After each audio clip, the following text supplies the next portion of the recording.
Welcome back to the Green Attack Path. This is video 3 of credential stuffing. In the previous videos, we talked about profiles and a SOX proxy. We used Hydra to identify a user account in the list that was provided that we were able to log in with, and that account had admin privileges. So with admin privileges, we are selecting admin. And then here, I'm going to close the developer tools just so we have more real estate. On the left side, there's plugins, and various websites have plugins. WordPress and other sites that are very popular. And most of these administration sites allow the user looking at the GUI to modify files.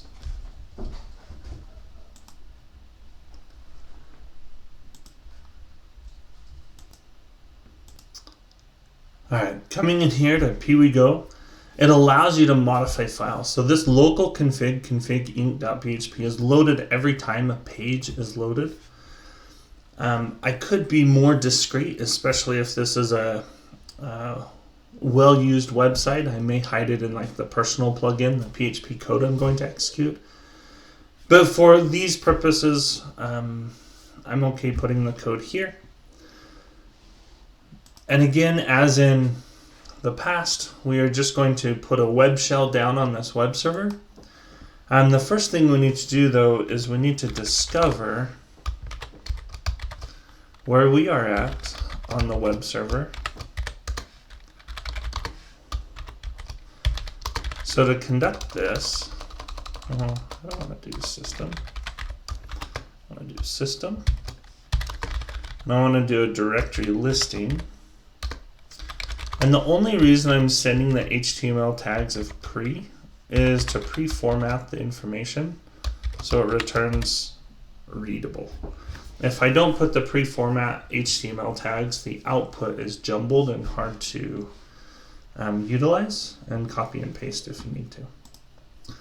So I'm going to save that. I'm going to open up the same website in another browser. And I'm going to notice the output of the directory. I need to find a directory that I can write to. So the first directory that comes up is upload.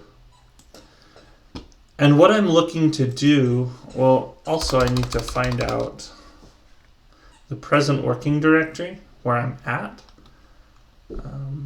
So let's go back and change this to pwd.